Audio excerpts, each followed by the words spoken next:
الحمد لله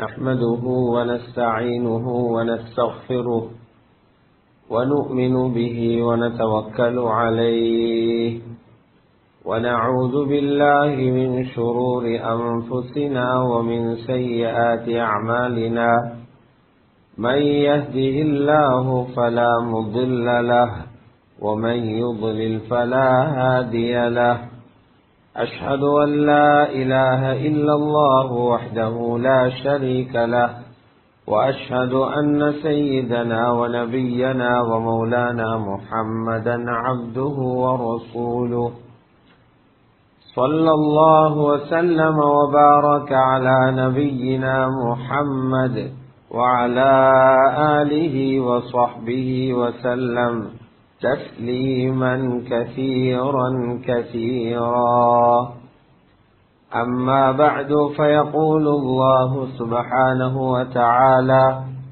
أعوذ بالله من الشيطان الرجيم بسم الله الرحمن الرحيم والعصر إن الإنسان لفي خسر إلا الذين آمنوا وعملوا الصالحات وتواصوا بالحق وتواصوا بالصبر. وقال الله سبحانه وتعالى وما نرسل بالآيات إلا تخويفا.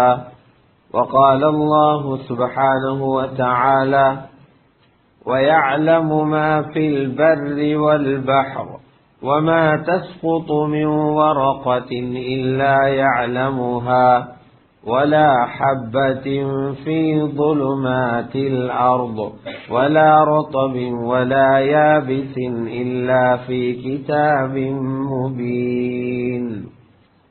صدق الله العظيم. وقال رسول الله صلى الله عليه وسلم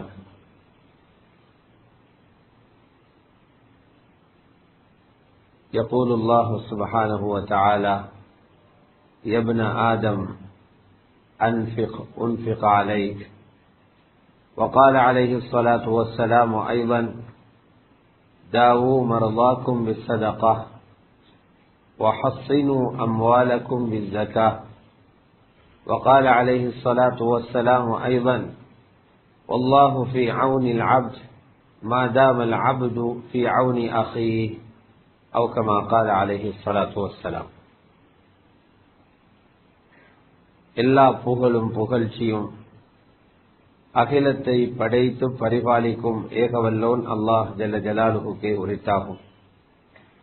ஸலவாத்தும் ஸலாமும் எமது உயிரிலும் இனிய சையதுனா முஹம்மது ஸல்லல்லாஹு அலைஹி வஸல்லம் அன்னவர்கள் மீதும் அவர்களது குடும்பத்தார்கள் பரிசுத்த மனைவிமார்கள் உத்தம சஹாபாக்கள் தாபிஊன்கள் தபூ தாபிஈன்கள் மற்றும் முஃமினான ஆண்கள் பெண்கள் அனைவர்கள் மீதும் என்றென்றும் உண்டாகட்டும். கண்ணியத்துக்குரிய அல்லாஹுடைய நல்லடியார்களே, அல்லாஹு சுப்ஹானஹு வ தஆலாவினால் ஏவப்பட்ட ஏவல்களை எடுத்து நடக்குமாறும் அவனால் விலக்கப்பட்ட எல்லா விதமான பாவங்களிலிருந்தும் தவிர்ந்து விலகி நடந்து கொள்ளுமாறும் தக்வாவை கொண்டு வசியத்து செய்து கொள்கின்றேன். அல்லாஹ்வுடைய நல்லடியார்களே, பலகீனமான அடிப்படையில் படைக்கப்பட்ட மனிதர்களாகி எங்களிடத்தில் அல்லாஹு சுப்ஹானஹு வ தஆலா சில நல்ல தன்மைகளையும் நல்ல குணங்களையும் நல்ல உள்ளங்களையும் படைத்திருப்பது போலவே பல மனிதர்களிடத்திலே மோசமான தன்மைகளும் மோசமான நிலைப்பாடுகளும் மோசமான பேச்சுகளும் அவர்களிடத்திலே இருக்கத்தான் செய்கிறது. அப்படியான மோசமான ரொம்பவும் வரக்கூடாத ஒரு தன்மைதான் ஒரு மனிதனிடத்தில் பெருமை என்பது வருவது. ஒரு மனிதனிடத்தில் இருக்கும் பண்புகளில் அல்லாஹ்வுக்கு ஆகவே பிடிக்காத ஒரு பண்புதான், ஒரு தன்மைதான் தக்கப்புர், கிபுர் என்று சொல்லுகின்ற அந்த பெருமையுடன் மனிதன் இருக்கிறது. அல்லாஹ் சுப்ஹானஹு வ தஆலா பெருமையுள்ளவர்களை தன்னோடு யுத்தம் செய்வதற்கு கூப்பிடுகிறான். அவன் சொல்லுகிறான், பெருமை என்னுடைய ஆடை, யார் அதனை கலற்றுவதற்கு முயற்சி செய்வாரோ அவர் என்னுடன் போர் செய்வதற்கு சமமாகும். ஆக ஒவ்வொரு மனிதனுக்கும் ஒவ்வொரு கட்டத்திலே இந்த பெருமை என்பது வருகிறது. அதற்கும் பலவிதமான அஸ்பாபுகள், காரணங்கள் இருக்கு. ஆனால் அந்த பெருமை வந்தவுடன் உடனடியாக கலைந்து நான் ஒரு பணிவான மனிதன், தவாபு உள்ள மனிதன் என்பதை காண்பிப்பதற்குரிய ஏற்பாடுகளை மனிதன் செய்ய வேண்டும்.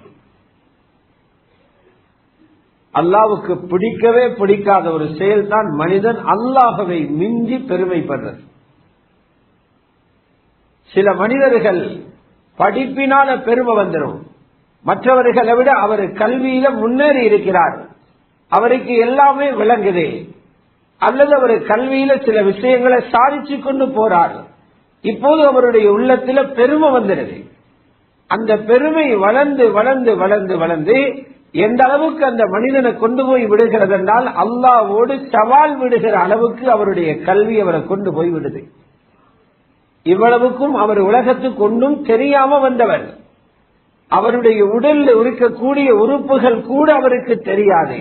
அவைகளை அல்லாஹ்தான் கற்றுக்கொள்வதற்கு ஏற்பாடு செய்து கொடுத்தான். இப்போது கொஞ்சம் கல்வியில முன்னேறின உடனே அல்லாஹுவை மறந்து அல்லாஹுவை விடவும் நான் பெரியவன் என்று பேசுகிறவர்கள் உலகத்தில் எவ்வளவோ பேர் இருக்கிறார்கள். அந்த கல்வியை பாவிச்சு அல்லாஹ் இல்லை என்று சொல்கிறவர்கள் இருக்கிறார்கள், நாஸ்திகர்கள் இருக்கிறார்கள். அறிவு என்ற தோற்றத்திலே ரப்பை மறுக்கக்கூடிய சிந்தனையுள்ளவர்கள் இருக்கிறார்கள். இன்னும் சிலருக்கு பணத்தினால் பெருமை வருகிறது, இன்னும் சிலருக்கு அதிகாரங்களினால் பெருமை வருகிறது, இன்னும் சிலருக்கு அழகினால் பெருமை வருகிறது, இன்னும் சிலருக்கு குடும்ப பெருமைகளினால், குடும்பத்தில் இருக்கக்கூடிய உயர்ந்த நிலைமைகளினால் பெருமை வருகிறது. எது எப்படி வந்தாலும் அல்லாஹுக்கு பிடிக்காத ஒன்றுதான் பெருமை.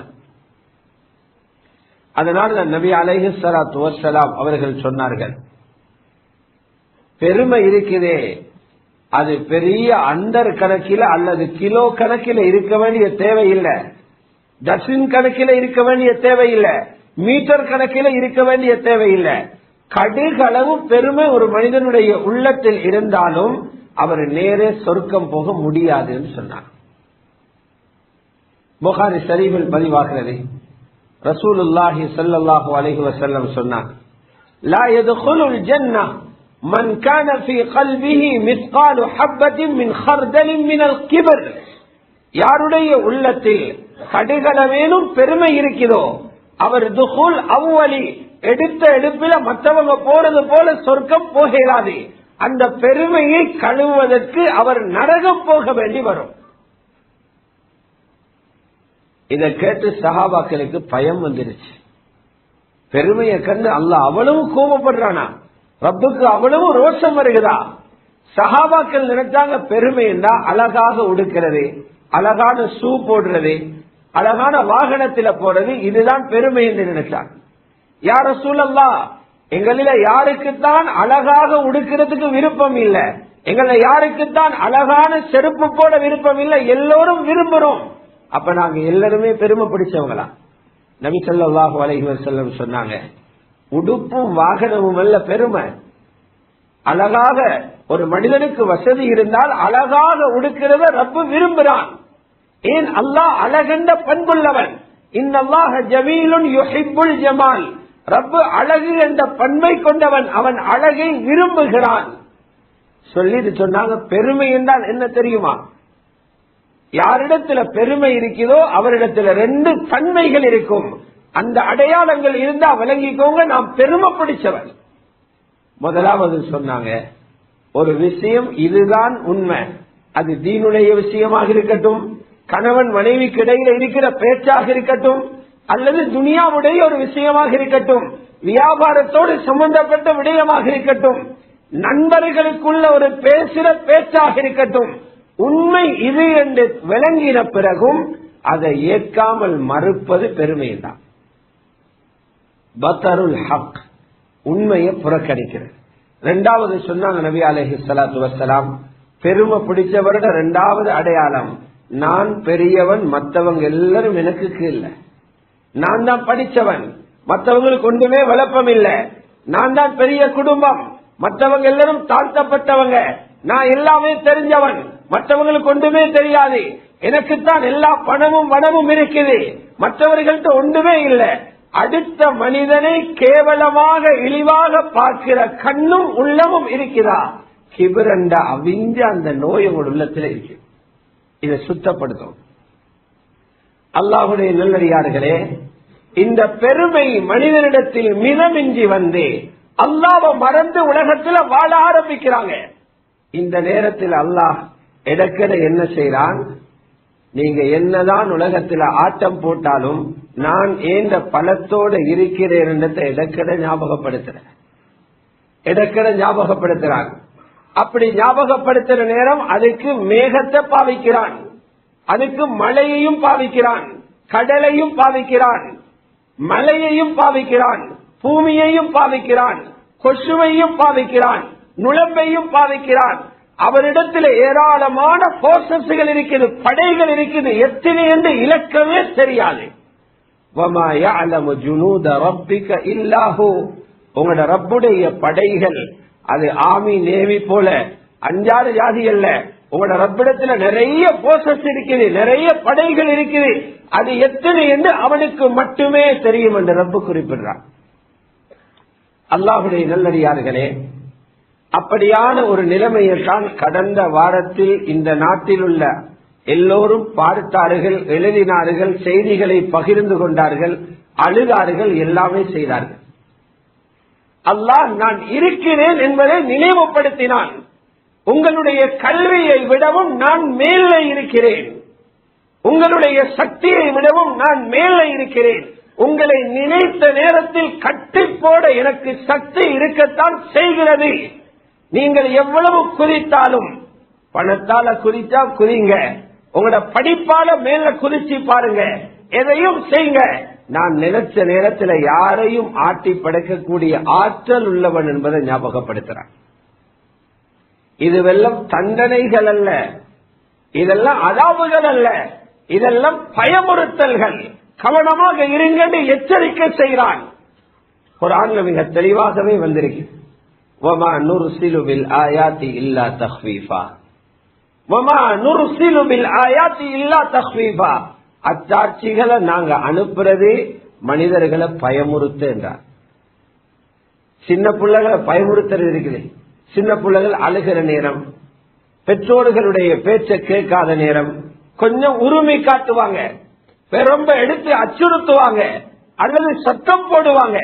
ஏன் இந்த புள்ள அடங்கி வளமையான நிலைமைக்கு திரும்பணும். இது போல அல்லாஹ் சொல்றான், கொஞ்சம் உங்களோட கர்வங்கள் கூடுற நேரம், உங்களிடத்தில் இருக்கிற பெருமைகள் என்னை விடவும் மேல போக நினைக்கிற நேரம், நான் பயமுறுத்துற வேலைகளை செய்வன். வமா நுர்சிலு பில் ஆயாத்தி இல்லா தக்ஃபீஃபா. அல்லாஹ்வுடைய நல்லடியார்களே, அப்படியான பயமுறுத்தல்கள் ஒன்றுதான் சூரிய கிரகணம், சந்திர கிரகணம் ஏற்படுவது, அல்லது நிலையாக உறுதியாக இவ்வளவு பெரிய உலகம் என்ற பாரத்தை தூக்கி கொண்டிருக்கிற பூமி, இந்த பூமியை சில நிமிடங்களுக்கு அசைத்து காட்டுறது, கடலில் இருக்கிற நீரை மிக வேகமாக பூமிக்குள்ள கொண்டு வந்து அடிச்சு இங்கு இருக்கிற நூற்றுக்கணக்கானவர்களை இழுத்துக் கொண்டு போவது, காற்றை வீச செய்வது, மழை பொழிய வைப்பது.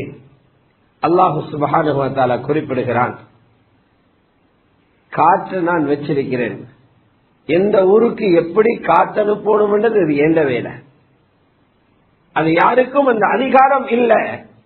அந்த காற்றை நான் நோமலா அனுப்பி கொண்டிருந்தா நீங்க ராகத்தா இருப்பீங்க, கடலோரத்தில் போய்த்து நிம்மதியாக காற்றுப்படணும் என்று இருப்பீங்க. அப்பதான் இந்த மின் விசிறிக்கும் காற்று வரும். நான் சாதாரணமாக அனுப்புற காற்று அல்லாஹ் சொல்ல, கொஞ்சம் கோபம் போய்த்தா கொஞ்சம் ஸ்பீட கூட்டிடுவேன், கூட்டினா காத்து வாங்க போன உங்களையும் தூக்கிட்டு போய்த்திரும். அப்படி கண்ட்ரோல் எந்த கையில் இருக்குது. நோமலா வச்சிருந்தா இந்த காத்தால உங்களுக்கு தூக்க போகும். நான் அந்த கோபம் வைத்து அல்லது உங்களை பயமுறுத்தோணும் என்று நினைச்சு கொஞ்சம் காத்துடைய வேகத்தை கூட்டினா உங்களையே காத்து தூக்கிட்டு வைத்திரும். எங்கேயோ இருந்த மேகத்தை உங்க ஊருக்குள்ள கொண்டு வந்து போட்டு உங்களோட ஊர் அப்படியே வெள்ளத்தால மூழ்கடிக்க வச்சிடும். குர்ஆன்ல பாருங்க, அல்லாஹ் சுப்ஹானஹு வ தஆலா ரொம்ப ஆச்சரியமாக சொல்றான். அவன் மேகங்கிற காற்றுகளை எப்படி அனுப்புறான். அல்லாஹுல்லதி யுர்சிலுர் ரியாஹ, ஒரு இடத்துல சொல்றான் காற்றுகளை அனுப்புறது அல்லாஹ் தான். வஹுவல்லதி யுர்சிலுர் ரியாஹ, காற்றுகளை அனுப்புறவன் அந்த ரப்பு தான். அந்த காற்று வந்து மேகங்களை அங்கிருந்து இங்கே நகர்த்துகிறது. பாரமான தண்ணீரை சுமந்த மேகத்தை உங்களுடைய ஊர்களில் கொண்டு வந்து விடுகிறது. இந்த வேலையை நான் தான் செய்கிறேன் என்று அல்லாஹ் சுப்ஹானஹு வ தஆலா குறிப்பிட்டிருக்கிறார். அல்லாஹ்வுடைய நல்லடியார்களே, ஆகவேதான் அல்லாஹ்வை பத்தி அறிஞ்சவங்க காலநிலை கொஞ்சம் மாறினாலே பயந்துருவாங்க. அல்லாஹ்வை சரியாக விளங்காதவங்க தான் காலநிலை மாறுறது அவங்களுக்கு இன்பம், அவங்களுக்கு பொழுதுபோக்கு, அவங்களுக்கு செய்தி, அவங்களுக்கு இது தகவல். நபி அலைஹிஸ்ஸலாத்து வஸ்ஸலாம் சொன்னாங்க, அல்லாஹ்வை பத்தி நான் அறிஞ்ச மாதிரி நீங்க யாருமே அறியலன்னா. ஆனா அலமுக்கும் பில்லாஹ், உங்கள் எல்லாரை விடவும் அல்லாஹ்வை ரொம்ப நான் அறிந்தவன். அறிஞ்சதுக்கு அடையாளம் என்ன? எனக்கு தான் அவனை பத்தி மிச்சம் பயம் இருக்குது. அறிவு வளர்ந்ததுக்கு அடையாளமே அல்லாஹ்வுடைய பயம் வரணும். ஆனா அலமுக்கும் பில்லாஹ் வ அஷத்துக்கும் லஹு ஹஷ்யா, உங்கள் அனைவர்களை விடவும் அல்லாஹுவை மிக அறிந்தவன் நான். அதனால் அவனை கடுமையாக பயப்படுறேன். பயம் உண்மையாக இருந்துச்சு. முஸ்லிம் ஷரீஃப்ல இருக்குது, ஹஜ்ரத் ஆயிஷா ரலியல்லாஹு அன்ஹா சொல்றாங்க, மதீனாவில கொஞ்சம் கருப்பு மேகம் ஒன்று வந்துருச்சுன்னா அல்லது வளமையை விட கொஞ்சம் வேகமாக காற்று வீச ஆரம்பிச்சா ரசூலுல்லாஹி ஸல்லல்லாஹு அலைஹி வஸல்லம் நிலைமை வேற. மதீனாவில் உள்ளவங்க எல்லாருக்கும் சந்தோஷம். வெயிலுக்கு பிறகு மழை ஒன்று வரப்போகுது, விவசாயம் செய்யறதுக்கு கேளும், தண்ணீரில் உள்ள பஞ்சம் நீங்க போகுது. அந்த எதிர்பார்ப்பு எல்லாரும் குதூகலத்தில் சந்தோஷத்தில் இருக்கிறாங்க. பாலைவனத்தில் மழை பெய்கிறது, அது ஒரு சந்தோஷம். ஆனா எங்கட வீட்டுக்குள்ள பார்த்தா பெரிய அறிஞர் ஹஜ்ரத் ரசூலுல்லாஹி ஸல்லல்லாஹு அலைஹி வஸல்லம் வீட்டில் அங்கிருந்து இங்கிருந்து அங்க சுத்தி கொண்டிருக்கிறாங்க. நிம்மதி இல்லாத ஒருவரை போல பயந்து வைத்து முகத்தில பயத்தினுடைய அடையாளம் தெரியுது. துவா ஓதிக்கொண்டே இருக்கிறாங்க. அல்லாஹும்ம இன்னி அஸ்அலுக கைரஹா வ கைர மா உர்சிலத் இலைஹா அல்லது அர்சல்த இலைஹா. காற்று அனுப்பியிருக்கிறார் யா அல்லாஹ், இது இருக்கிற கைர உன்னிடத்துல கேட்கிறேன். காற்று எந்த ஊருக்கு அனுப்பப்படுகிறதோ அந்த ஊருடைய நிலவை கேட்கிறேன். காற்றுக்குள்ள ஷர் இருந்தா அதிலிருந்து பாதுகாப்பு தேடுகிறேன். எந்த ஊருக்கு அனுப்பப்படுகிறதோ அந்த ஊருக்கு ஷர் வராம பாதுகாப்பு தேடுகிறேன். ஓதிக்கிட்டே இருக்கிறான். காத்திர வேகம் தனிஞ்ச பிறகு அல்லது மலை மேகம் நீங்கி வளமை போன்று வானம் வெடித்த பிறகு ரசூலுல்லாஹி ஸல்லல்லாஹு அலைஹி வஸல்லம் நிலைமையும் வளமைக்கு திரும்பும். ஏழாம ஒரு நாள் ஆயிஷா ரலியல்லாஹு அன்ஹா கேட்டுட்டாங்க, யா ரசூலல்லாஹ், எல்லாரும் சந்தோஷப்படுற நேரத்தில் நீங்க மட்டும் பயந்து பேசி இப்படி இருக்கும். அப்பதான் காட்டினாங்க, நான் அறிஞர் என்பதை காட்டினாங்க. சொன்னாங்க, ஆயிஷா, இதே போல ஒரு மேகம், இதே போல ஒரு காற்றை பார்த்துதான் ஆதி கூட்டத்தார்கள் சொன்னாங்க, நீண்ட நாளைக்கு பின்னால மழை பெய்யறதுக்கு ஒரு மேகம் வந்திருக்குது என்று சொன்னாங்க. பாலு ஹாதா ஆரிதும் மும்திருனா, மழை பெய்ய வந்திருக்கிற மேகம் என்று சொன்னாங்க. மழையா பெய்ஞ்சிச்சு. அந்த மேகத்துக்கு பின்னால அதாபுடைய காத்திருந்துச்சு. அந்த மேகத்துக்கு பின்னால பாவிகளுக்கு தண்டனை கொடுக்கிற காத்திருந்துச்சு. ஊரை அழிக்கிற காத்திருந்துச்சு. பல் ஹுவ மஸ்தஅஜல்தும் பிஹி ரீஹுன் ஃபீஹா அஸாபுன் அலீம். அந்த மேகத்துக்கு பின்னால் ஒரு காத்து இருந்தது. அது வலிக்கிற அதாப சுமந்து வந்த காத்து. இந்த ஆயத்து ரசூலுல்லாஹ்வுடைய சிந்தனையில் ஓடிக்கிட்டு இருக்குது. ஆது கூட்டம் செஞ்ச பாவத்தை இப்பவும் பூமியில செய்யறாங்க. சமூது கூட்டம் செஞ்ச பாவத்தை இப்பவும் பூமியில செய்யறாங்க. நூஹ் நபியில கூட்டம் செஞ்ச பாவத்தை இப்பவும் பூமியில செய்யறாங்க. ரசூலுல்லாவுக்கு பயம், அந்த அதாபு திரும்ப வரப்போகுதோ தெரியாது. அதனால நபி அலைஹிஸ்ஸலாம் சொன்னாங்க, ஆயிஷா அது போல மேகமோ தெரியவே. அப்படின்னா அல்லாஹ்வுடைய நல்லடியார்களே, ஆகவே இந்த உலகம் நெருப்புக்கு மேல இருக்கிறது போல இருக்கிறோம். நெருப்புக்கு மேல கீழ தணல் கட்டி இருக்குது, மேலால சாம்பலால மூடப்பட்டிருப்பது போல, ஊதின உடனே பற்றுறதுக்கு தயாராக இருக்கிறது போல ஒரு பூமிக்கு மேல வாழ்ந்து கொண்டிருக்கிறோம். எந்த நேரத்திலும் எந்த நிமிடத்திலும் எதுவும் நடக்கக்கூடிய வாய்ப்பு இருக்கு. ரப்பு சொல்லான், கடல்ல என்ன நடக்க போகுது எனக்கு தெரியும், எல்லாம் பிளான் பண்ணி வச்சுக்கிறேன். கரையில என்ன நடக்க போகுது எனக்கு தெரியும், எனக்கு தெரியா ஒன்றும் நடக்காது. நான் போட்ட பிளான், நான் போட்ட திட்டம் நடக்குது. வயஅலமு மா ஃபில் பர்ரி வல் பஹர், கரையில இருக்கிறது கடல்ல இருக்கிறது எல்லாம் ரப்புக்கு தெரியும் சொன்னார்.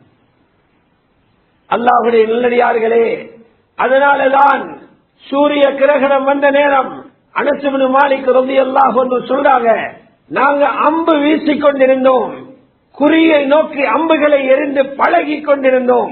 திடீரென்று மதீனா இருட்டுகிறது, சூரிய கிரகணம் வருகிறது. நாங்க ஓடி போனோம், நபி ஸல்லல்லாஹு அலைஹி வஸல்லம் என்ன செய்யறான்னு பார்க்க. ஸல்லல்லாஹு அலைஹி வஸல்லம் வீட்டிலிருந்து வந்தாங்க ஓடிக்கொண்டு, உடுப்புகளை கூட சரியாக உடுத்திருக்கல. புகாரியில் இருக்குது, மேலாட கீழே விழுந்துட்டு பதறிக்கொண்டு ஓடி வராங்க.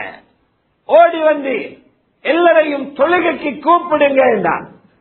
ஸல்லல்லாஹு அலைஹி வஸல்லம் சொன்னாங்க, இந்த சூரியன் இருக்குதே, அல்லாஹ் உங்களை பயமுறுத்துறதுக்காக கிரகணத்தை ஏற்படுத்தியிருக்கிறான். ذَلِكَ يُخَوِّفُ اللَّهُ بِهِ عِبَادَهُ, அல்லாஹ் இந்த கிரகணத்தை கொண்டு பயமுறுத்தினான். உங்களோட போக்கு எனக்கு படல்ல, நீங்க போற போக்கு எனக்கு சரி வரல.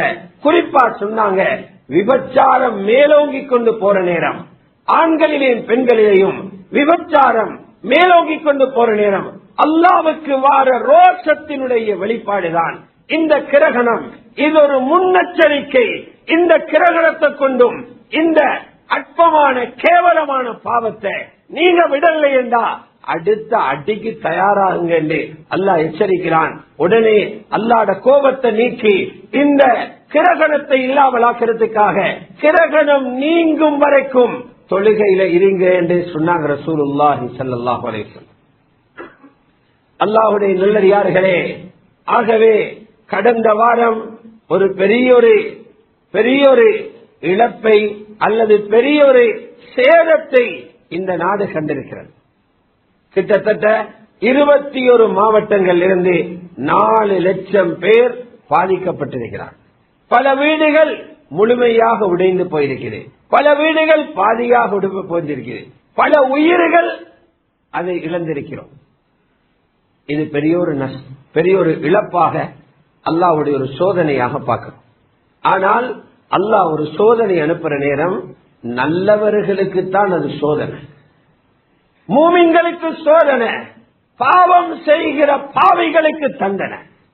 ஒரே காற்றுதான், ஒரே மழைதான், ஒரே வெயில் தான் நல்லவர்களுக்கு சோதனையாக வரும், பாவிகளுக்கு தண்டனையாக வரும்.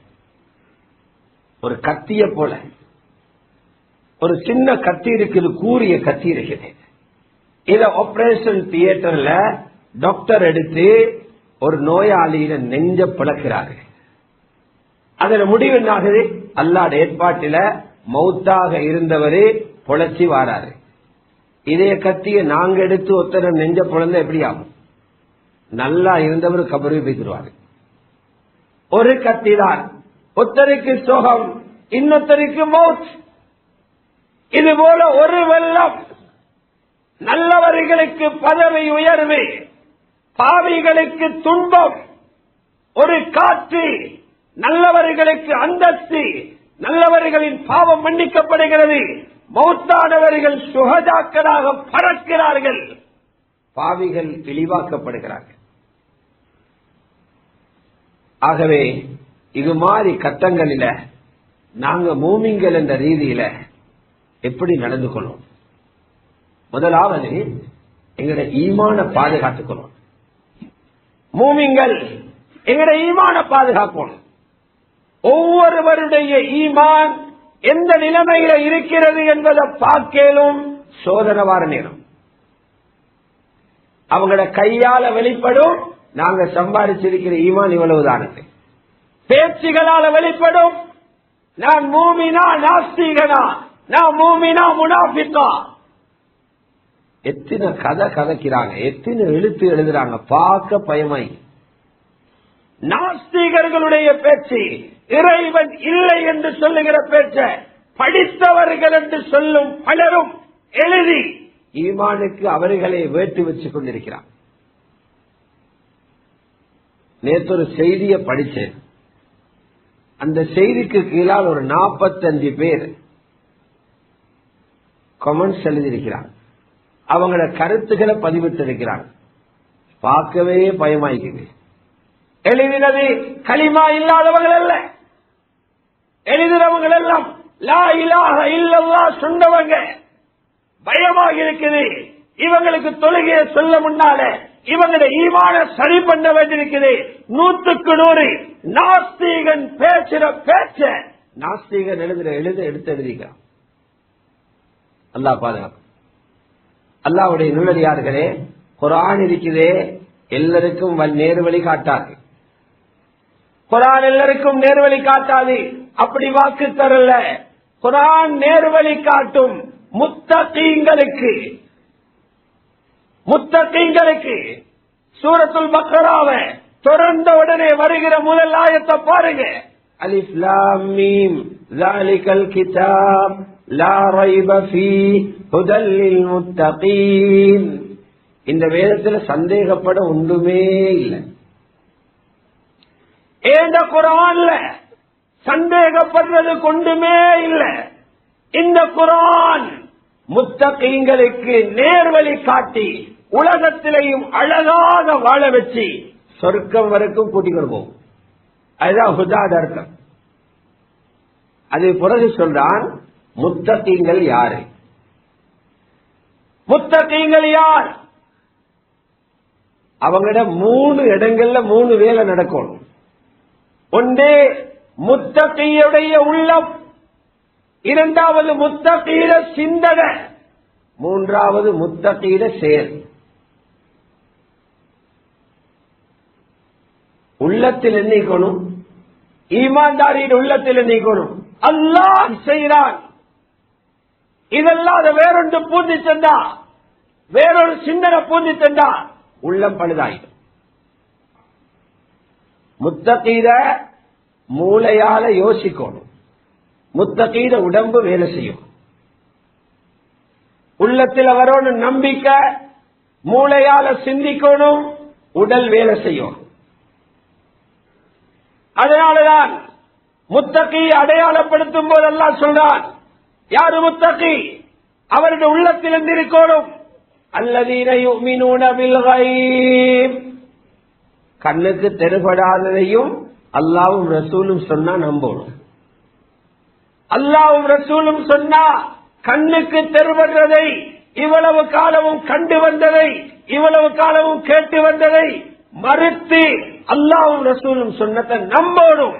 இதான் ஈமான் பில் கைப். இப்படி எங்கள் உள்ள மீகா, எங்கள் உள்ள விடுகிறா.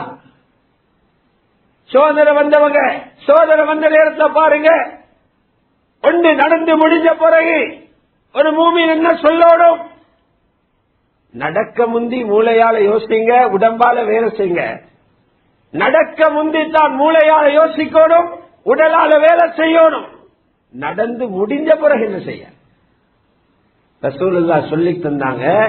ஒன்று நடந்து முடிஞ்சிச்சா இப்ப சொல்லுங்க மாஷா அல்லாஹு கான்.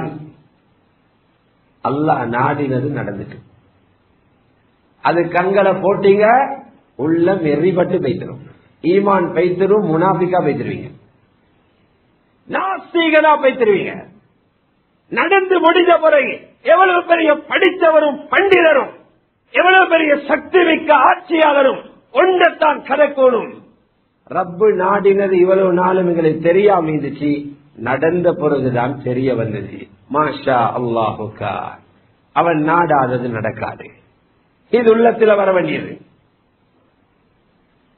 இரண்டாவது சொல்றான், உங்களோட உடம்பு தொழணும், நேரத்துக்கு தொழுக வைத்து மூணா. மூணாவது சொல்றான், மூமிங்களோட பணத்தை அல்லாஹ்ட பாதையில செலவழிக்கும். இந்த மூணையும் சரி பண்ணணும்.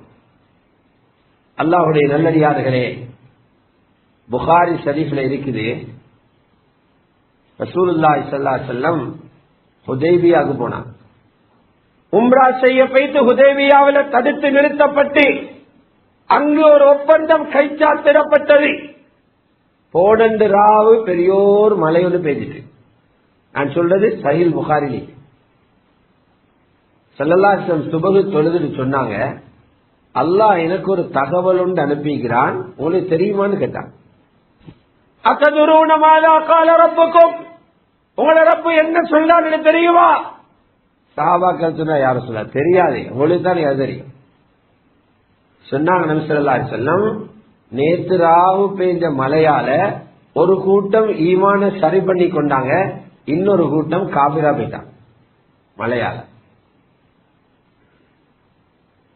நேத்து ராவு பெய்த மழையால ஒரு கூட்டம் மூமின் ஆகிட்டாங்க, ஈமானை ஸ்ட்ராங் ஆக்கிட்டாங்க, இன்னொரு கூட்டம் ஈமான பறி கொடுத்துட்டாங்க. அது எப்படி?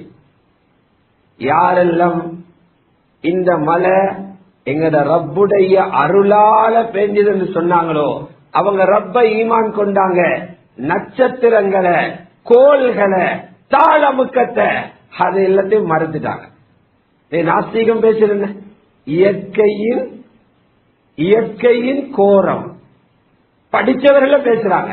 இயற்கை வாய உப்பு தண்ணியால கழுவணும், இயற்கைன்னு பேசுறது. இயற்கை ஒன்றில் உலகத்தில் அது நாஸ்திகண்ட பேச்சு. அல்லாஹ்வுடைய சேர்த்த உலகத்தில் இருக்குது.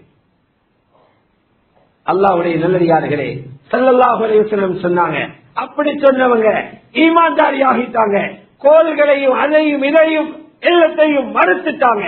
யாரெல்லாம் இந்த நட்சத்திரம் வந்ததால அல்லது வானத்தில் இருந்த இந்த தாளமுக்கம் ஏற்பட்டதால அதானதான் மழை வந்துச்சு என்று சொன்னாங்களோ அவங்க கோள்களை நம்பிட்டாங்க, என்ன மறுத்துட்டாங்க. கோள்களை நம்பிட்டாங்க அல்லது மேகத்தை நம்பிட்டாங்க, என்ன மறுத்துட்டாங்க. இமாம் நவவி ரஹ்மத்துல்லாஹி அலைஹி சொல்றாங்க, ஒரு மனிதன் இப்படி சொல்றாரு, அல்லாஹ் தான் மழையை பொழிய வச்சான், ஆனால் இந்த மேகம் அதுக்கு அடையாளமாக வந்துச்சு என்று சொன்னா அவருடைய ஈமான் பறிபோரல்ல. ஆனாலும் அந்த வார்த்தையை பாவிக்கிறது மக்ரூஹா. ஏன்? ஈமானுடைய அடையாளத்தை இல்லாமாக்குற பேச்சது. சென்ற வாரம் எத்தனை பேர் கதைச்சிப்போம் மதைய வச்சு. எங்களை ரசூலுல்லாஹி ஸல்லல்லாஹு அலைஹி வஸல்லம் பாத்தீங்கன்னா என்ன சொல்லிப்பான்? ஈமான சரி பண்ணுவோம். இரண்டாவது விஷயம், எங்களுக்கு அடுத்த கிழமை இதை விட பொல்லாத ஒன்று வந்துடாம எங்களை பாதுகாத்துக்கிறோம்.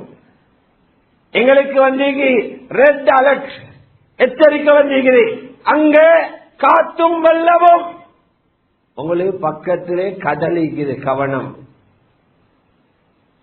எத்தனையோ பேரை ஒரு நிமிட புசுப்பினதுல பில்டினோட பூமிக்குள்ள இறங்கி பேசிக்குது. ஒரு ஆட்டினா எல்லா கதையும் முடிஞ்சு போய்த்திரும், எல்லா பில்டினும் கீழே போய்த்திரும். அவங்கள பார்த்து அவங்களுக்கும் நீங்க துஆ செய்யுங்க, உங்களுக்கு அப்படி வராம இஸ்திக்பார் செய்யுங்க. பாவங்களை ஞாபகம் இருந்தா பாவங்களை சொல்லி தஹஜ்ஜுதுல அல்லாஹ்விடத்துல தௌபா செய்யுங்க, இஸ்திக்பார் செய்யுங்க. அல்லாஹ்வுடைய கோபத்தை தணிக்கிறதுக்கு ஆக சிறந்த மருந்து தனிப்பட்ட முறையில மன்னிப்பு கேட்க, அஸ்தக்ஃபிருல்லாஹ் சொல்லுங்க. ஸல்லல்லாஹு அலைஹி வஸல்லம் மூச்சுக்கு மூச்சு சொல்லுவாங்களாம், ரப்பிக்ஃபிர்லி, என்ன ரப்பே என்ன மன்னிச்சிரு, என்ன ரப்பே என்ன மன்னிச்சிரு. சாவி சொல்லாரு, நான் ஈந்துட்டு எழும்புறதுக்கு இடையில 30 சொச்சம் தடவை ஸல்லல்லாஹு அலைஹி வஸல்லம் சொல்லிட்டாங்க, ரப்பிக்ஃபிர்லி ரப்பிக்ஃபிர்லி ரப்பிக்ஃபிர்லி. முதலாவது மக்ஃபிரத். இரண்டாவது விஷயம் என்னண்டா, அந்த மக்கள் துயரத்தோடு இருக்கிறார்கள், அவர்களுக்கு கை கொடுங்க. எத்தனை வீடுகள்ல வீடுகள் உடைஞ்சி பேசிருக்குது. எத்தனையோ வீட்டுல சமையல் செஞ்சு கொள்ளலாம் இருக்கிறாங்க. அடுத்தவரிடத்துல கையேந்த வேறு நிலைமையில பல பேர் இருக்கிறாங்க. வீட்டில் உள்ள தளபாடங்கள் சேதப்பட்டிருக்கிறாங்க. விவசாய நிலங்கள் சேதப்படுத்தப்பட்டிருக்கிறது. எவ்வளவோ ஒரு துக்கத்தோடு கவலையோடு அந்த மக்கள் இருக்கிறார்கள். அதுல முஸ்லிமும் இருக்கேனும், முஸ்லிம் அல்லாதவரும் இருக்கேனும். முஸ்லிமுக்கு உதவி செய்து முஸ்லிமின் ஈமான பலப்படுத்துங்க. முஸ்லிம் அல்லாதவர்களுக்கு உதவி செய்து நாங்களும் இஸ்லாத்துக்குள்ள நுழைஞ்சா எங்களுக்கும் இப்படி சகோதரத்துவ உதவி கிடைக்கும் என்ற தாவத்தை உங்களோட பணத்தால காட்டுவோம். நல்ல ஒரு சந்தர்ப்பம் இது. எங்களை பாதுகாக்கிறதுக்கு, எங்களை சொத்து செல்வங்களுக்கு பாதுகாப்பு தேட நல்ல ஒரு மைதானம் வந்திருக்குது. அந்த மைதானத்தில் உங்களோட கையை போட்டு செலவழிங்க. அல்லாஹ் சொல்றான், தீனுக்கு செலவழிக்கிறதுல யோசிக்காதீங்க, செலவழிங்க. வன்ஃபிகு ஃபீ ஸபீலில்லாஹ். இப்படியான நிற்கதியில இருக்கிற மனிதர்களுக்கு உதவி செய்யறது அல்லாஹ்வுடைய பாதையில உதவி செய்யறதா. புகாரில் ஹதீஸ் இருக்குது, ஒவ்வொரு நாளும் 2 மலக்குகள் இறங்குறாங்க பூமிக்கு. 2 மலக்கு. ஒரு மலக்கு சொல்லாரே, யா அல்லாஹ், கொடுக்கிறவனுக்கு நீ பிரதி கூடி கொடுத்துரு. யாரு அள்ளி கொடுக்கிறானோ, வாரி கொடுக்கிறானோ, நீ அவரை நஷ்டப்படுத்தாதே, அவருக்கு நீ கொடு. அல்லாஹும்ம ஆதி முன்ஃபிகன் ஹலஃபா. யா அல்லாஹ், வெற்றி கொண்டும் கஞ்சனாக கொடுக்காம இறுக்கி பிடிச்சு வச்சிருக்கிறானோ இவன்ட நாசமாக்குறான். ஆதி மும்சிகன் தலஃபா. யாரு பிடிக்காம வகையிலாக இருக்கிறானோ அவர்களுக்கு நீ சேதத்தை உண்டாக்க. ஹஜ்ரத் உமர் ரலியல்லாஹு அன்ஹு போன்ற சஹாபாக்கள் இருந்த உணர்வு ஒவ்வொரு முஸ்லிமிட்டையும் வரணும். உமர் ரலியல்லாஹு தஆலா அன்ஹு அவங்களோட காலத்துல ஹிஜ்ரி 18 அரபிகள் காணாத ஒரு சோதனையை கண்டாங்க. பெரிய ஒரு பஞ்சம் ஏற்பட்டுச்சு மதீனால. மழை இல்ல, விவசாயம் இல்ல, தண்ணீர் இல்ல, மக்கள் எல்லாம் கஷ்டப்படுறாங்க. கிராமங்கள் உள்ளவங்க எல்லாரும் மதீனால வந்து நிறைஞ்சிட்டாங்க. அரசாங்கம் உதவி செய்யும் என்று எதிர்பார்ப்பில உமர் பார்த்தாங்க. மக்கள்ல மூஞ்சில சிரிப்பே இல்ல. கேட்டாங்க அஸ்லம் ரலியல்லாஹு அன்ஹு, என்னப்பா கலகலன்னு இருக்கிற மதீனால சத்தமே இல்ல. சொன்னாங்க, அமீருல் முஃமினீன், மக்களுக்கு ஒன்றும் சின்ன குடிக்க ஒன்றுமே இல்ல, பஞ்சம் வாட்டுது, கேட்கவும் இல்ல, குடிக்க ஆள் இல்ல, ஒருவருடைய துக்கத்தை விசாரிக்கல, அதனால சத்தமும் சிரிப்பும் இல்ல. அதுல உமர் ரலியல்லாஹு அன்ஹு எவ்வளவு கவலைப்பட்டாங்கடா, ராவெல்லாம் அழுகிறாங்க. துவா கேட்டாங்க, யா அல்லாஹ், ஏண்ட ஆட்சியில இந்த மக்கள் இறக்குற காட்சி இந்த கண்ணு காட்டாதே. அப்துல்லா உமர் சொல்றாங்க, அழுவாங்களாம், ராவைக்கு கைய தூக்கி அழுது அழுது அழுதிருப்பாங்க. உமர்ட முன்னிலையில மூமிங்கள் பட்டினியில் அழுகிற காட்சியை நீ காட்டிடாது. மக்கள் எல்லாரையும் வர சொன்னாங்க இஸ்திஸ்கா தொழுகிறதுக்கு. அந்த தொழுகையிலையும் கையை உயர்த்தி அழுது அழுது அழுது துவா செஞ்சுட்டு ரசூலுல்லாவுடைய சாச்சா ஹஜ்ரத் அப்பாஸுடைய கையை பிடிச்சு, யா அல்லாஹ், இவர் ஒரு வயோதிபர், இவர் தீனுக்கு நிறைய தியாகம் செய்தவர், நீ உதவி செய்ய என்று கேட்க அல்லாஹ்வுடைய உதவிகள் கொஞ்சம் கொஞ்சமாக வர ஆரம்பிச்சு. எவ்வளவு காலம்? 9 மாசம் போயிச்சு தேவை அவங்களுடைய நிலைமைகள் சீராகிறதுக்கு. ஹஜ்ரத் உமர் ரலியல்லாஹு அன்ஹு அவங்களுக்கு வசதி இருந்தது. ஆனாலும் அவங்களோட சொந்த வாழ்க்கையை பார்த்துக்கொண்டு சுயநலவாதியாக இருக்கல. ஹுத்பா ஓதுறாங்க. ஹஜ்ரத் உமரோட வயிற்றிலிருந்து சத்தம் வருகிறது. கீழே இருந்த மனுஷருக்கு சத்தம் கேட்குது. ஜனாதிபதியிட வயிற்றிலிருந்து வார சத்தம். ஏன்? சாப்பிட்டு இல்ல, வயிற்றுக்குள்ளிருந்து சத்தம் வருகிறது. ஹஜ்ரத் உமர் ரலியல்லாஹு அன்ஹு சொன்னாங்க, வயிறே நீ சத்தம் போடு, போடாமலே கர்கிர் அவுலா துகர்கிர், எனக்கு அது பிரச்சனை இல்லை. இந்த மதீனாவில் உள்ள ஒவ்வொரு வீட்டுக்குள்ளேயும் ஒவ்வொரு மனிதனும் நல்ல முறையில சாப்பிடுற வரைக்கும் நான் நிம்மதி அடைய மாட்டேன் என்று வயிற்றுக்கு சொல்லிட்டு ஹஜ்ரத் உமர் ரலியல்லாஹு அன்ஹு குத்பா செய்றாங்க. அல்லாஹ்வுடைய நல்லடியார்களே, அவர்களே சட்டிகளை அடுப்பிலே வைத்து அடுப்பை ஊதுகிறார்கள். தபக்காத் சாதில் இருக்குது, தாடிக்குள்ளால புகை போகுதா.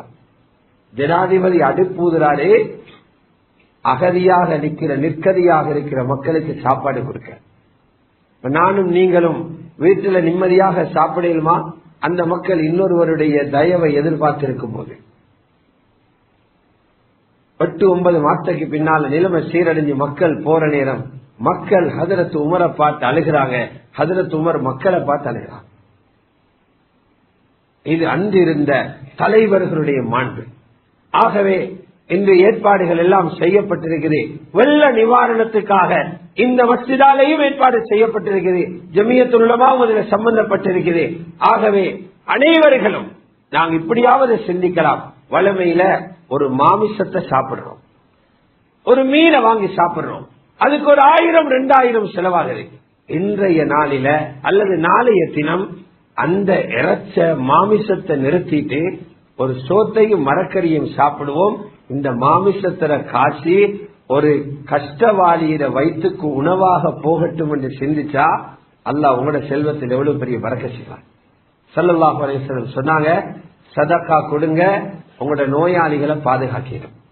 உங்களோட நோயாளிகளுக்கு சதக்காவால மருந்து செய்யுங்க, ஜக்காத்தால உங்களோட சொத்துக்களை பாதுகாத்துக்கோங்க என்று 2 பொறிமுறைகளை ஸல்லல்லாஹு அலைஹி வஸல்லம் சொல்லி தந்தாங்க. ஆகவே இந்த அடிப்படையில அந்த விடயங்களில் எல்லோரும் கவனம் செலுத்துங்க.